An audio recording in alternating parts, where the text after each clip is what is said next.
I was watching Jesse Lee Peters' video, and he had a gentleman on there that claimed to be an exorcist. This guy claimed to have power or authority to be able to cast demons out of people. Jesse asked him a question. He says, how does one know that they are demon possessed? And the alleged exorcist or evangelist didn't answer the question. He skipped around the question. In my understanding, people that are demon possessed are not aware that they are demon possessed, because the spirit that possesses them have taken over their emotion, their body, their mind. So it's as if they are trapped inside a spiritual prison. They're trapped inside a prison. They're in their bodies, but they have no control over their body or their actions or even their thoughts.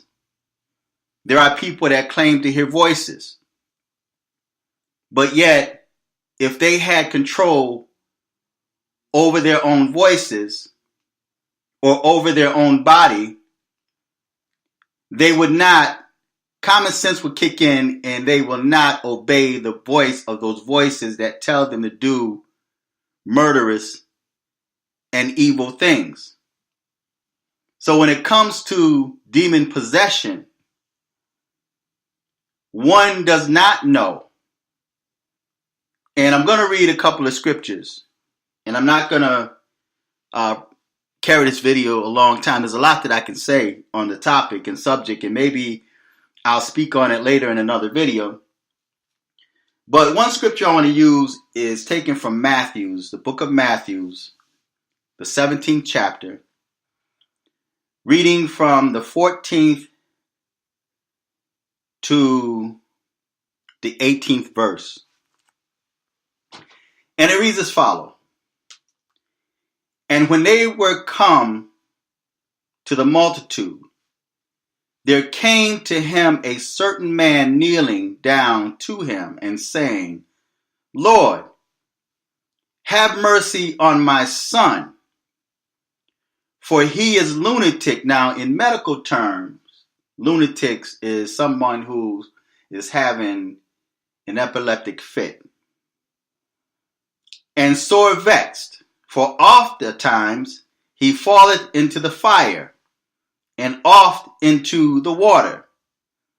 And I brought him to thy disciples, and they could not cure him. Then Jesus answered and said, O faithless and perverse generation, how long shall I be with you? How long shall I suffer you? Bring him hither to me. And Jesus rebuked the devil. Now, he didn't use the medical term epilepsy.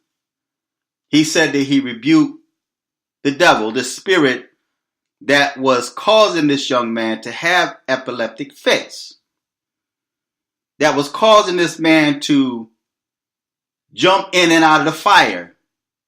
You get in the fire, jump out of the fire into the water, back and forth.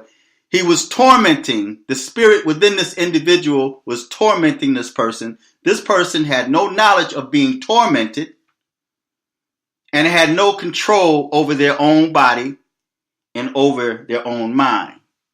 Now, there's some people may question, like, what causes a person to be possessed?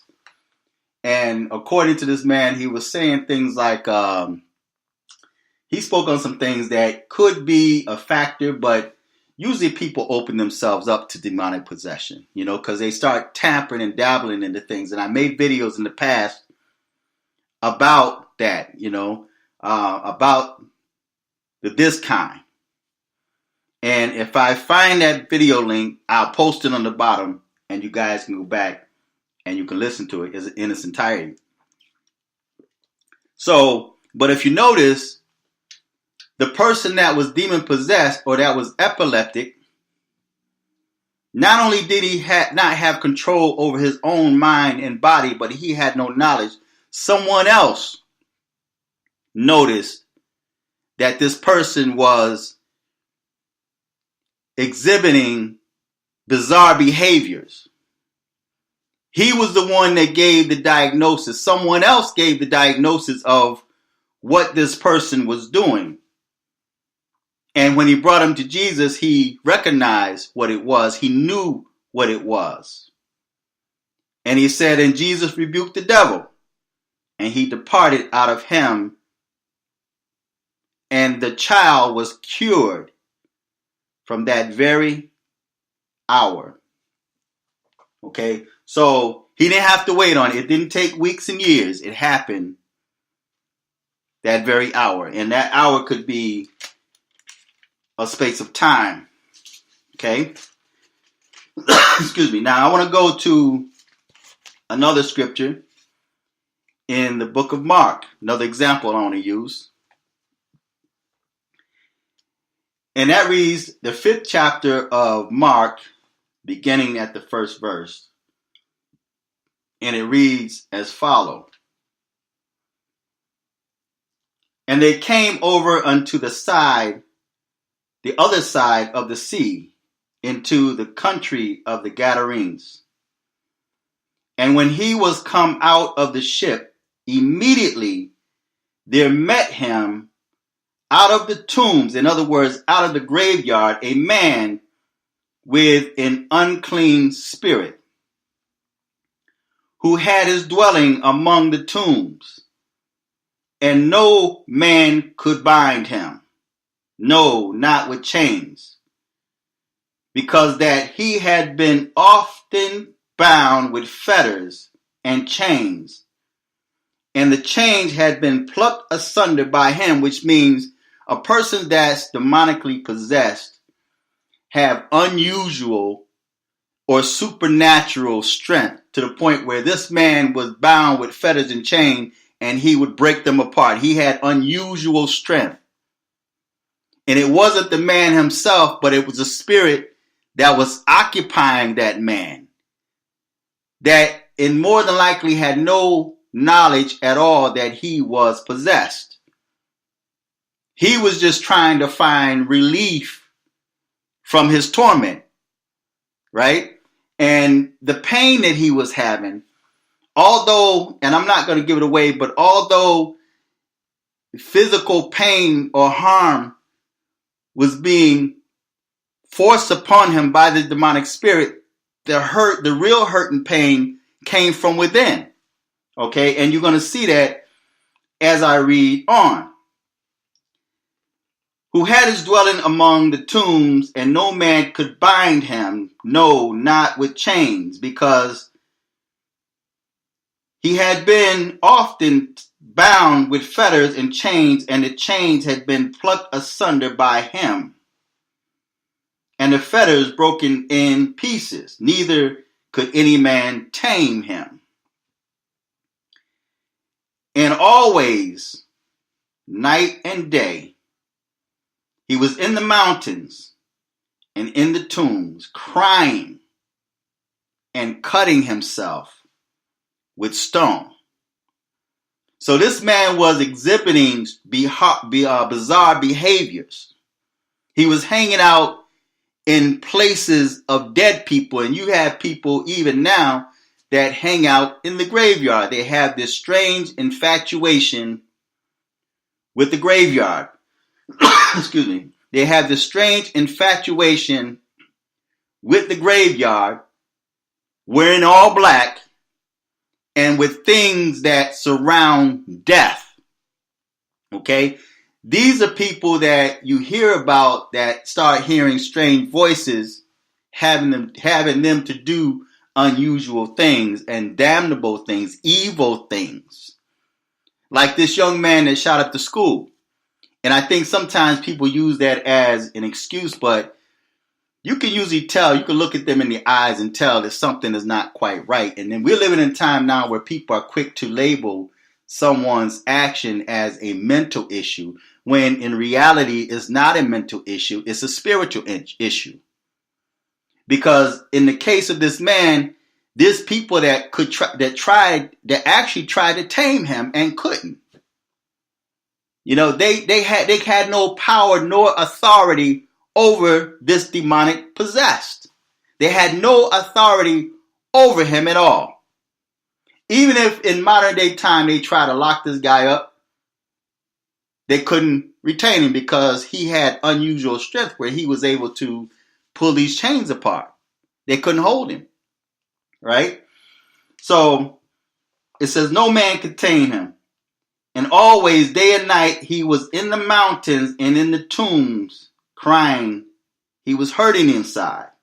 And that goes back to what I said. A lot of time, although he was inflicting physical harm upon himself, he was crying and cutting himself with stone. The crying and the cutting himself was an indication that he was being tormented from the inside. His emotion, his spiritual side of him was hurting, was aching. There's a lot of people now that claim to be depressed. And because they're depressed, they start inflicting harm on animals, humans, you know, especially children. And they usually target people that appear to be helpless and that seem weak. Those are the ones that they usually try to target. So even with demonic possessed people, those demons that possess them, they know who they could target and who they won't target. They have sense. Demons or unclean spirits are intelligent beings. They know who to target and who not to target. They know who's protected and who's not protected. Spiritually protected, that is. So this man was crying and cutting himself with stone, self-infliction. You got people that's cutters. They refer to themselves as cutters. They're placed on a suicide list because they cut themselves. That's their way. And if you talk to them, they'll tell you, you know, and not every demon-possessed person is going to be, their head's not going to spin around on their head and not going to be foaming and, you know, falling out on the floor, kicking and screaming. Not every possessed person is going to do that. There's some really calm demon-possessed people. But watch their behavior. So you have cutters that cut themselves. And I spoke to a couple of cutters before. And according to them, and it's usually females, she said it made her feel better. She felt by cutting herself, it relieved a lot of that emotional pain or that internal pain that she was carrying, that she was dealing with. So you have people that feel that by inflicting physical pain, that eases the hurt and pain that's inside their heart. Right? So this man was like crying and cutting himself with stone. And it says, but when he saw Jesus afar off, he ran and worshiped him. Now, keep in mind, this is not the man that's actually worshiping. I think sometimes, like when you speak of a person that's demon possessed, humans even become confused. Because you look at the action of the person and you think that the action of the person or the action of the demon is actually the action of the person, but it's not the person that's acting out. It's the demon that's within that person. Right? Because you got to realize that demons even worship the Most High. They do. Right? Even Yeshua or Jesus said the demons believe and they tremble. See, the demons have more sense than human beings have. Human beings curse God all day. Talk about how God don't exist. But yet demons believe and they tremble. He didn't say certain demons. He said demons believe and they tremble. So when it said that this man ran, when he saw Jesus afar off, he ran and worshiped him. And the demon, it didn't say demon, but and cried with a loud voice and says, "What have I to do with thee, Jesus, thou Son of the Most High God?" This demon recognized who he was, not just in the flesh, but also in the spirit. See, so you can't confuse the demon's action with this man, because it wasn't the man that saw Jesus afar out and recognized him. It wasn't the man that acted and decided to go and worship Jesus. But it was the spirit that was possessing this man. The man that was being possessed had no knowledge that he was even possessed. His soul was dormant. He was sitting dormant inside a shell that he was born in, that he had no authority over. So it says, and when he saw, this is the demon, and when he saw Jesus afar off, he ran and worshipped him and cried with a loud voice and said, "What have I to do with thee, Jesus, thou Son of the Most High God? I adjure thee," in other words, I plead and I beg with you, I adjure thee by God that thou torment me not. So this is not the man that's begging Jesus not to torment him, but the spirit that's within him, because he recognized that Jesus is a much greater authority than he is. He don't want Jesus to torment him. He said, "For he said unto him, come out of the man." This is what Jesus is saying now. After the demon pleaded and begged with him not to torment him, for he said unto him, "Come out of the man, thou unclean spirit." And he asked him, now Jesus is talking to the spirit that's possessing this man. He's not talking to the man, because the man is not even aware that he's possessed. And he asked him, "What is thy name?" And he answered, the demon answered, saying, "My name is Legion, for we are many." So there were more than one spirit occupying this man's earthly body. He said, "For we are legion, my name is Legion, for we are many." And he besought him much that he would not send them away out into the country. Now there was there nigh unto the mountain a great herd of swine feeding, and all of the devils besought him. Now keep in mind, all of these spirits now are begging at the same time. Could you imagine how this sound and what Jesus was actually hearing? What he was actually hearing, not only in the physical sense, but in the spirit. Where first you had this one spirit speaking, saying, "My name is Legion, for we're many." And then the demons, the devils within him, within that man, started begging and pleading at the same time. It says, and all the devils besought him, saying, "Send us into the swine, that we may enter into them." And forthwith Jesus gave them leave. In other words, he granted them the authority to leave. And the unclean spirits went out and entered into the swine.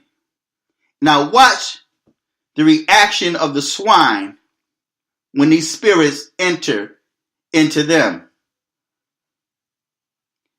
And forthwith Jesus gave them leave, and the unclean spirits went out and entered into the swine, and the herd, now it wasn't just one pig. This was a herd of swine.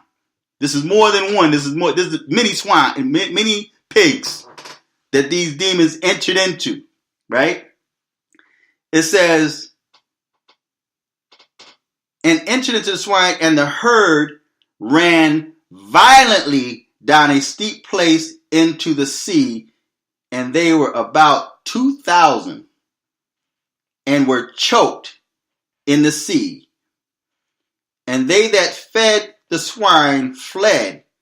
Now these are the men that were tending to the pigs. They saw what happened and they ran. They were scared, and told it in the city and in the country, and they went out to see what it was that was done. Now, I'm going to stop right there, but if you notice the reaction or the effect that it had on the pigs when they entered into the herd of swine, the Bible said they ran violently down a steep hill and drowned. To share a little story that happened today, I went to my granddaughter's school. She's in preschool. And I went to her school today to check up on her, because I go in and check on her, see how she's doing, talk to her and whatnot. Sometimes sit in there and play with her, talk to her. And when I was getting ready to leave, I was going into the office, and there's this little girl, looked like she might have been like first or second grade, maybe second or third grade. I'm going to give it second grade, third grade. It's a little black girl. And she came out of the office and she was cursing up a storm worse than an adult.